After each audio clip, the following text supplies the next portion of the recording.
Shalom, shalom, peuple de Dieu. Nabozali zali na yo, nazwi kimia, nazangaka na moki. Olaka akoya nola pe kolati sanga mabomba mina ebati. Oso pona zakati. Alléluia. Nzamba malamu. Bonane, bonane. Obombela kangai elokoti. Nyoso uzuwa tata ulakisa ngai moto tokomanga ninga. Netolanga moninga na yo. Nyoso kaza kati na yo. Kisana kama ya sikama.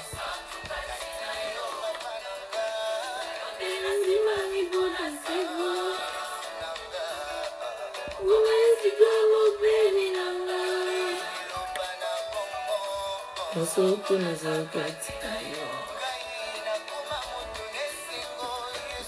Koma motona esengo libela kati na yo.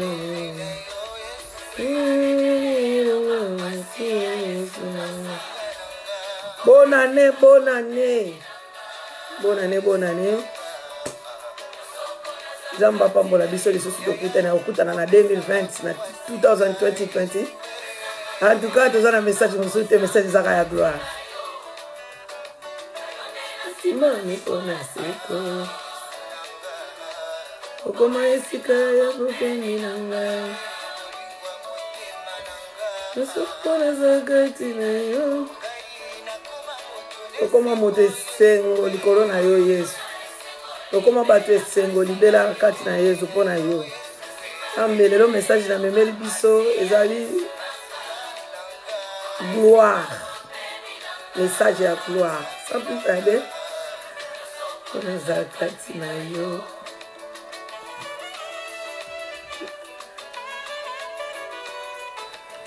Zamba malamu ya kokomisa nga na yo tina 2020. Soya sika makambo nyonso ya kala pona koma mosatu nyonso pona zakati na yo. Nyonso pona zakati na yo. Nyonso pona zakati na yo kolo. Upesi nga kombo ya sika. Upesi nga kombo ya sika. Kombo ute pana yo. Zwana lokumu. Zamba zwane lokumu. Tokuna sika bupini nanga. Yosoko na zakati na. Nakoma moto na esengo libela kati na yo. Mabendele longa masi ya Yesu nanga. Itabo pemi nanga. Nyoso pona zakati na yo. Mungo bela bala buteri mezo tungisanga febe tungisanga makasi. Mais ça va 2020. C'est bon ma mise ko fonza mba pambola yo. Apambola yo apesa yo mingi koleka. La femme forte, mamisa, nzamba pambola yo.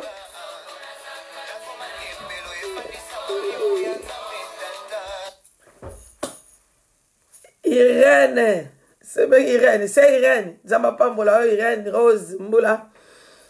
Chamia, nzamba pambola yo, apesa yo suya mingi koleka. Moko na moko siga zali, nzamba pambola biso, en tout cas, toye penele kamuka ya kesengo gloire, toye kolobela gloire en nzambe. Toyo kolobela gloire ya Nzambe ndenge Moïse alobaki que l'Éternel fait-moi voir ta gloire. Sans plus tarder to koti na ni na biso ni na émission na biso titre nango ezali tango koki.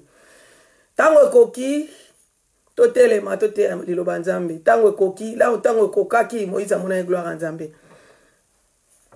ngana yo to pusani lisusu na soki lelo nzamba bombi ngana yo tina 2020 eza pona te toza meilleur toza pe meilleur te pona ba batiki biso kasi eza mawa na ye liko na biso yango wana lelo tokutani lisusu na 2020 donc nzamba azwa na ye lokumu atuka tolobi ke mission na biso ezali tango ekoki tango lere ekokaki nyonso oyo ya malamu ekomelaki bato na Bible nde tozomona ana azwaki mwana bana Israel babimai na boumbu oyo nyonso tutango lere ekokaki Simeon amonaki gloire na ye amonaki Simeon amonaki bilaka na ye asimbaki yango pe amonaki donc tango na ngana ope ekoki tosimba bilaka na biso tango na ngana yo ekoki toloba de la part de Dieu totiki nyonso na maboko na Nzambe totiki na émission na biso na maboko ya Nzambe.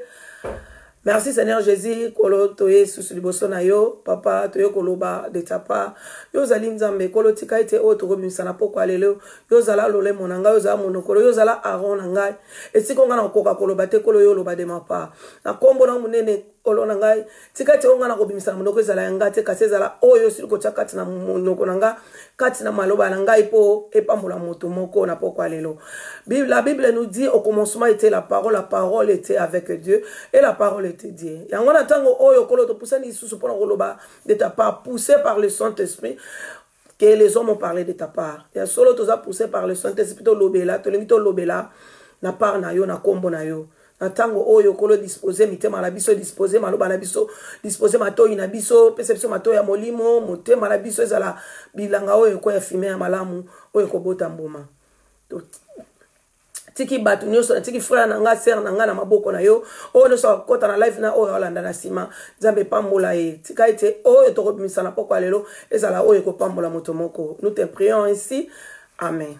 Amen, amen. En tout cas toyo kolobela en tout cas nini na nga ezali ke la gloire de Dieu na kolobela la gloire de Dieu na koloba sunde Moïse alobaki l'Éternel fait-moi voir ta gloire. Tango ekoki balobi toloba vérité.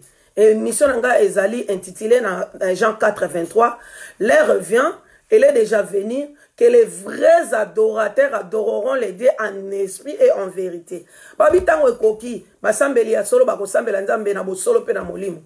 So totali suna na wana ezana thème émission nanga yango na lobi ke tango ekoki.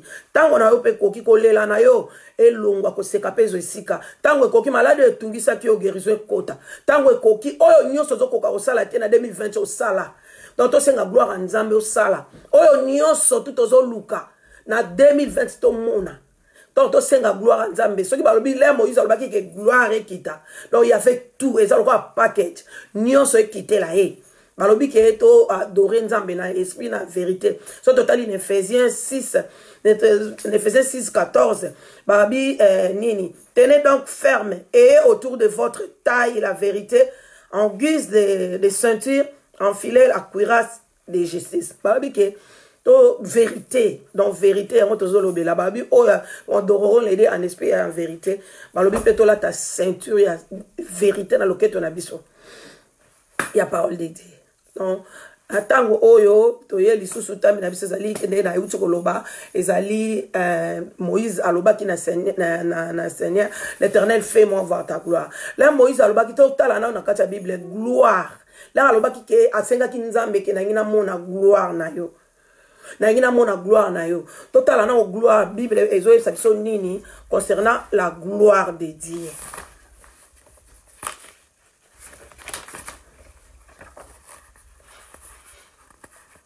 Bosi pote ngai, bosi pote ngai, bosi pote ngai, bosi pote. Sorry. Nakala kia ngwa mais. Comme si.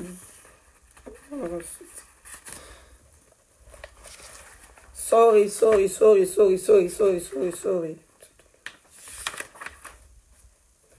Very sorry.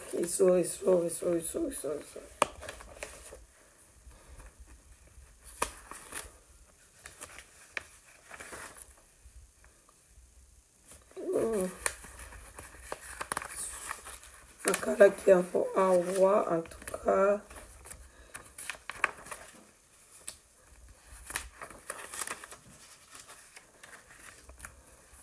Sorry, very sorry. Dazo senga sorry, dazo continuer toujours au senga sorry. Vas-y, problème awa, na nini sur la chaki awa nazo mona te.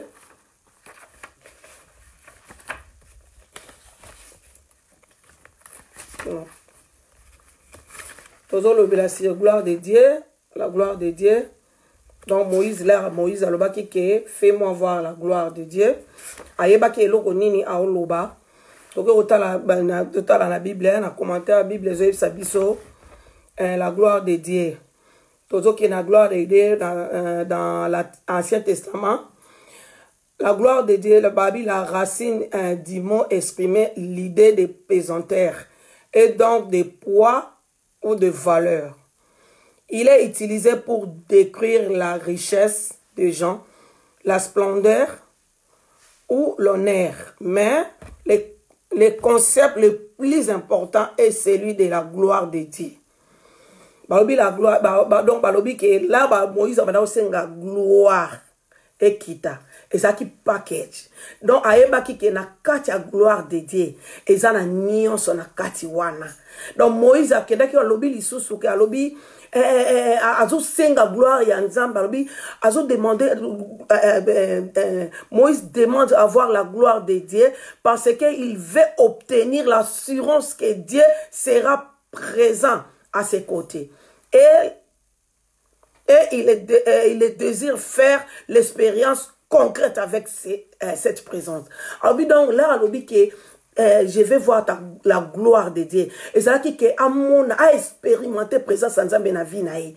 Loko ngana yo lelo to mona gloire en Nzambe. Donc eloko ngana yo to senga to mona gloire en Nzambe. Ba biso biso gloire en Nzambe ezali ba déclare biso ezali racine ya mo valeur. Ezali racine ya mo l'air Moïse alobaki ke l'Éternel fait-moi voir ta gloire. Et c'est là qui package. Il y avait la puissance, il y avait les splendeurs, il y avait l'honneur, il y avait tout là-dedans. Na kati ya gloire abanda osinga. Donc lelo ngai na yope. Na présence message à memeli biso ngai moko na sina lobi ke ngai Angèle. Moi Angèle en 2020. L'Éternel fait-moi voir ta gloire. Namona gloire ya Nzambe na nyonso na paramètre nyonso. Namona gloire ya Nzambe na koma na mbongo. Namona gloire ya Nzambe na zwa honneur.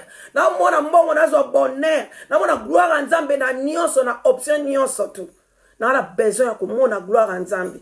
Et là le quoi le longa pe na leki message na ngeza mulaite donc ezali ake to mona gloire ya Nzambe. Ba be sika gloire ya Nzambe za. Là où il y a la gloire ya Nzambe za ko régner. Ba be sika gloire ya Nzambe za ko régner. Ezana nyonso. Il y a tout dans la gloire de Dieu. Ce qui Moïse a lobaki ayeba ke lo nini a lobi. Na gloire ya Nzambe Moïse a badai ko mona. L'Éternel fait mon gloire, voir ta gloire. Et ça qui package. Donc, ça qui est biloko nyoso na kati. Là où Nzamba zo rené, là où la puissance de Dieu, là où la gloire de Dieu, et ça na entraide, et ça na amour, et ça na paix, et ça na bonté, et ça na foi, et ça na douceur, et ça na maîtrise de soi. Nani Galates 5 22 zo ebisa biso. Donc, ba fouille de l'esprit. Donc, wana na kata gloire en Nzambe. Eza na bebiloko nyonso ya malamu.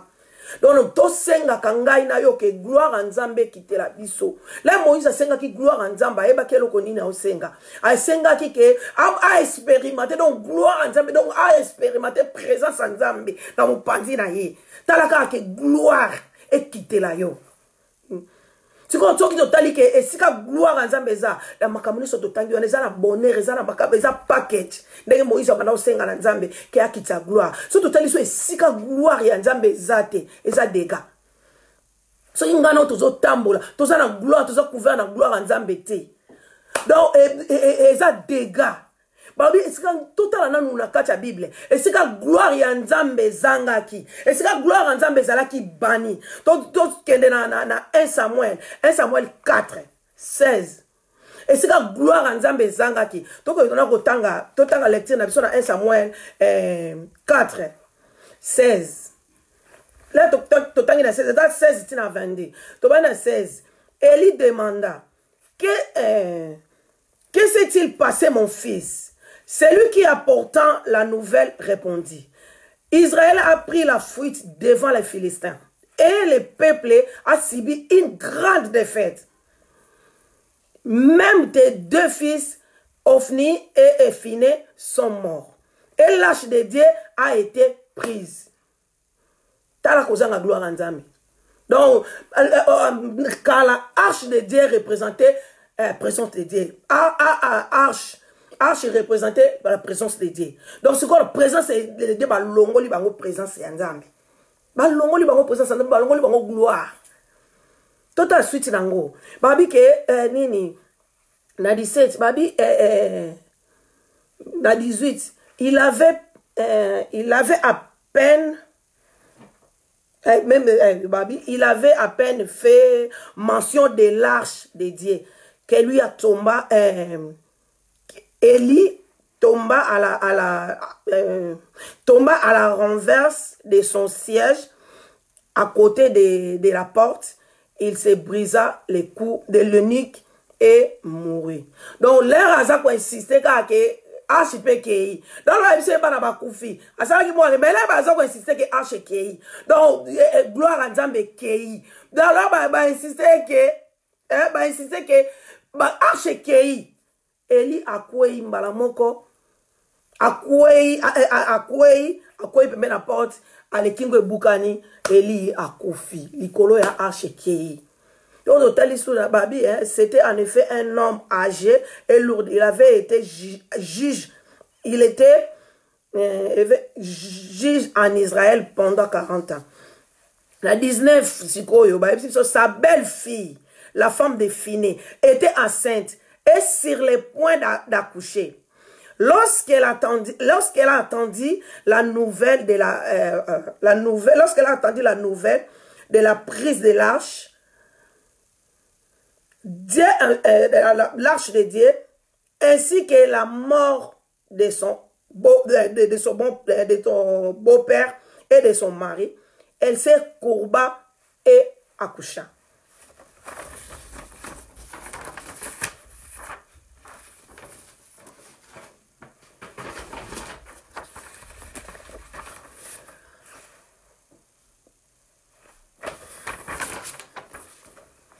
Car les douleurs surprirent.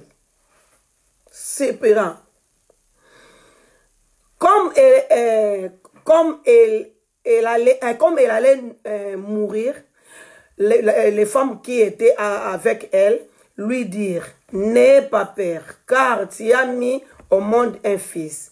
Mais elle ne répond pas et n'y fit pas attention. La 21, elle appela l'enfant le nom de Ichabod, en disant: la gloire est bannie d'Israël. C'était à cause de la prise de l'arche de Dieu et à cause de son beau-père et de son mari. Elle a dit: la gloire est bannie d'Israël, car l'arche de Dieu est prise. Donc, talakaka, la présence en Nzambe zate, arche zaki présence en Nzambe. Gloire en Nzambe. Donc, l'erka est longwe. Talabaka, ikabota botami, finena ofni bakufi, Eli na choc wana Eli pa kufi, talaba dege salamaki. Kaka kozanga présence en Nzambe. La gloire exaltée. La bateau ska ba vandi gloire exaltée. Donc to ko loba gloire esika gloire exaltée. Ezala ba dégâts énormes. Donc tout mon vie à Eli, famille à Eli, ndenge zalaki Israël ba Philistin ba ko bundisa Israël, ba yebo ba zui arche ba kenango, arche représentait la présence de Dieu. Donc yangwana Moïse alobaki ke Nzambe na mona gloire na yo. Donc à sentir penda que présence ya Nzambe za pembeni na à expérimenter yango. Donc ba oyem sabiso na commentaire Moïse demanda avoir la gloire de Dieu parce qu'il veut obtenir l'assurance que Dieu sera présent à ses côtés et il désire faire l'expérience concrète de cette présence.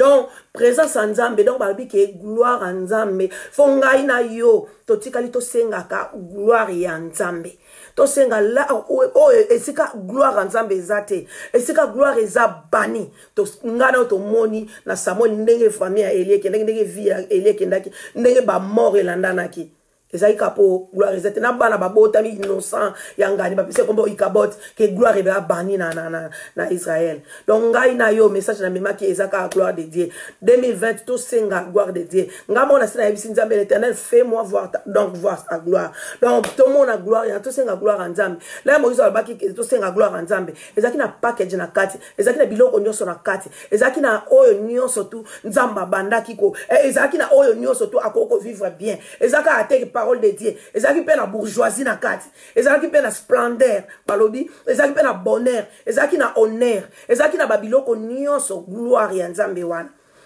gloire ya Nzambe ezalaki tout une package yango wana ngai na yo na 2020 oyo to bandi 2020 sika to ye na message to ye nango ezali eke l'Éternel fais-moi voir ta gloire. Yo pe kende senga Nzambe. Nous demandons la gloire de Dieu dans nos vies, dans tous les vies, la gloire de Dieu dans nos vies de tous les jours. To senga Nzambe gloire na ye ekite la biso dans le livre ya Matthieu 6 to tali balobi ele nani gloire ya Nzambe ele nani batuna ki prière Nzambe tikela biso abi que ton règne vienne donc to senga reine Nzambe de mérite na biso Nzambe kita reine Nzambe zala que ton règne vienne que ta volonté soit faite.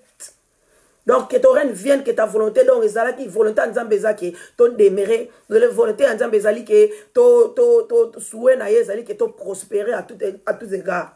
Donc, dans Matthieu 13, mais délivre-nous du mal. Car c'est à toi qu'appartient la reine, la gloire, la puissance.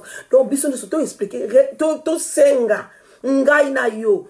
Tango koki to senga gloire to senga reine ya Nzambe kitela biso reine Nzambe kitakati na biso gloire Nzambe kitakati na biso la gloire Nzambe reine Nzambe la puissance ya roi makamunio soto ezana kati eza lokola package donc message nga memaki na ngai yangoyo ezali yake l'Éternel fais-moi voir ta gloire to ana posa ya gloire Nzambe to na gloire Nzambe to tambola na gloire na ye tomona tozwa mbongo tozwa biloko oyo nyonso to sengeli to vivre bien tozwa yango na gloire ya Nzambe soke kiti kati na biso na Nzamba pambola mutu moko alanda ki message alelo na moni message alelo kute bege mo mingi mais Nzamba saint espace songa biso to landa ngo kande to yokeli Nzamba pambola biso apambola mutu moko akotaki apambola mutu nyonso tu vira yo lelo na 2020 mutu moko lobelongo na ngai l'Éternel fais-moi donc voir ta gloire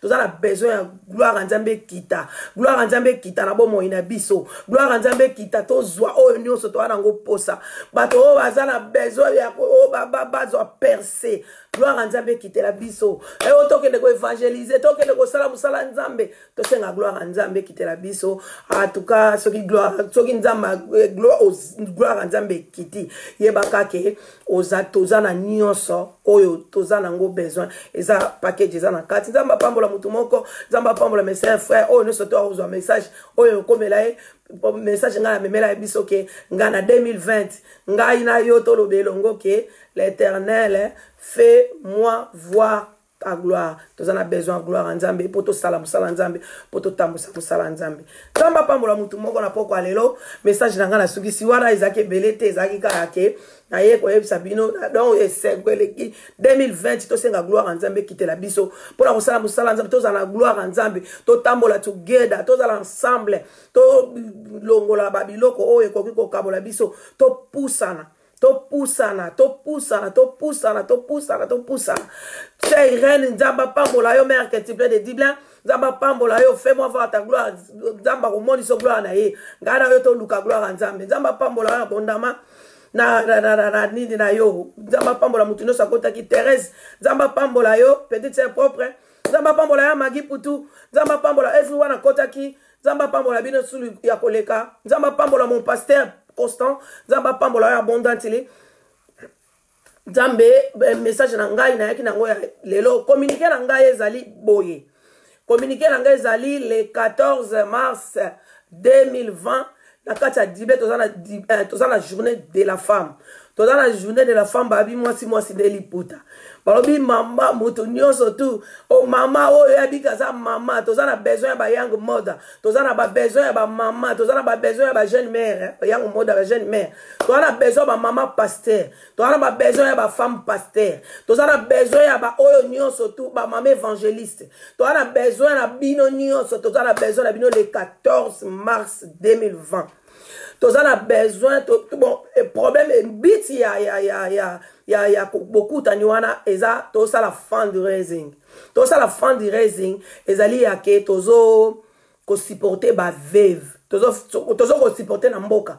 To ba veuve na ba orphelin. So totali na kati ya Bible na Bible na Jacques 1:27. Bible zo bisa biso que vraie religion ezali ya ko supporter ba veuve na ba orphelin. Na makambo na bango to poussa la pembeni pona koyoka bango. Donc message nga nazo passer le 14 mars 2020 na Irlande na Dublin. Partout de partout oh no so ko ka message azuta ko ya aya mama pasteur toza na posa na bino to yoka bino toza na posa na bino to yoka bino ba yaya basi baya mibali oyo nyonso to Monica za na message amoya ko passer yango ezate moya ko passer yango te ya communauté ya église kendeni to ko zala conseil toza na besoin na yo soutien na yo toza na besoin un message na yo toza na besoin na ngo jour wana le 14 memela biso ata zota 2 minutes de fils que au passer message wana ndenge yo moni ndenge yo o juger que il fallait za la boy pour za la bien là musu ndenge yo loba wana e za la bien to rolanda ngo po toza la bien na kati ya société na kati ya église ka to suite oyebi makambo ya église ndenge se komi na ba rando eleki donc makambo belé na communauté rando partout place okimile yate mais tozo senga ba mama pasteur ba mama évangéliste ba mama tozo pona religion te religion nyonso yo za nango doctrine quelque soit doctrine yo za nango soko za na message o lingi ko passer welcome eza journée de la femme. Moi, si nous surtout, osa capable, osa na capacité, ya ko passer message mo tungisa kayo, message mo ko nyoko la kayo, ke so ba il faut pas ça la boyer, là monsieur ya kana conseil, amener conseil, on toza na besoin ba young moda o ba stangi, o ba boti, ba nabana, ba continuer université, en tout cas ba zo manage ndenge ni na bana, ba silisi pele mso ba ça na place bien. Ba memela biso na contribution na bango. Ba ope bazana nuna bazoluka ba kota ba lamsu ba boti baza délaissé ba mona ke baza abandonné. Lamsu conseil yo ko yanango yango ko sunga pe yango moda moko e ko sunga pe jeune mère moko yo toza na besoin na bino ba yango moda ba o ba boti déjà na ba boti te baza na besoin ba kota na mariage yo lobi ke olingo kota na mariage na besoin tala eloko zo déranger nga boye na kati ya communauté na kati ya église na biso yaka to passer message to yoka yo ba mama pasteur to wana posa na bino to wana posa conseil na bino là mususu a partir à conseil na bino to ko changer ligne to ko zo ligne de conduite mususu to ya ebele to ya ko yoka ba mama pasteur nyonso ya kala onga na yebi na Bible moko atikala na ndako te toza na besoin to yoka bino toza na besoin pe ya conseil na bino po to landa mo ligne de conduite moko po boyebi ka ndenge se komi en tout cas tozo zanga esika hotelemela tozo zanga esika okima en tout cas les ezali journée le 14 mars et la journée ya fundraising tozo luka to supporter ba veuve na ba orphelin na bano ba libanda ba misusu ezala ngo ba orphelin pété mais baza donc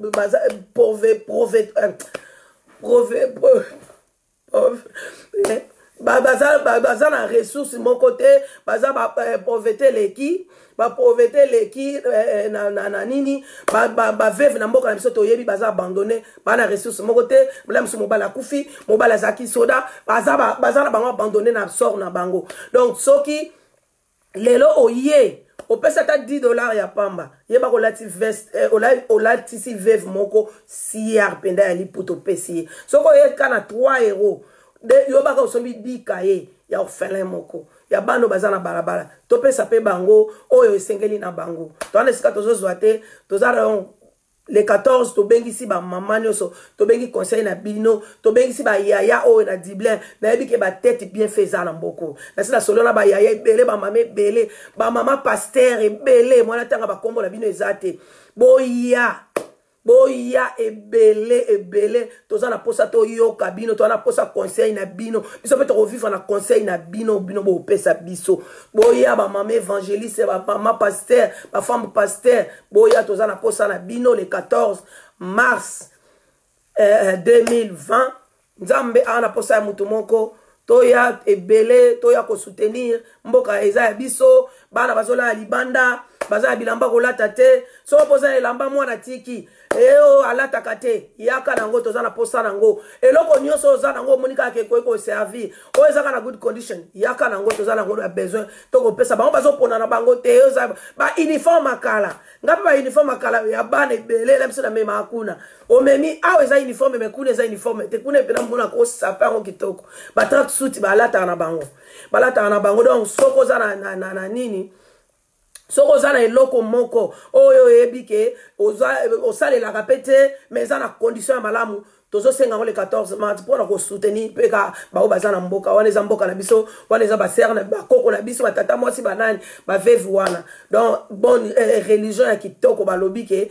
eza ya ko soutenir ba veuve na ba orphelin na Jacques 1:27 donc nzamba pambola mutu moko ala di message à lelo tozo c'est la bino le 14 ba maman pasteur toi on a besoin conseil na bino ba young mode toi on a besoin ya conseil na bino pe mwana muke apesa pe conseil ba kolope ba koko yo ba ya ba landango na tuka na bengi ba maman nyonso tout maman pasteur Irène number 1 yaka na ba contribution na yaka na ba dona yaka na o no so zanango en tout cas to ya to sangana to sala force donc sans soki tozo sangana peut-être soki tozo yoka mitema ya ba o ezana kati ya mitema ba tuté tozo vanda ka boye ba misuba na kati ya solitude ba misuba bimana kati ya église ba fana na bandako na solitude na donc mutu pa azo visiter te pa zo visiter ba tuté donc ezake ba tu azo kufa petit fait to bengi ba tu nyon surtout le 14 mars 2020 to ko lo ba place pour notre place notre zui penda place penzate so to zui place to ko passer bino message to passer pe adresse to passer place ni to ko sangana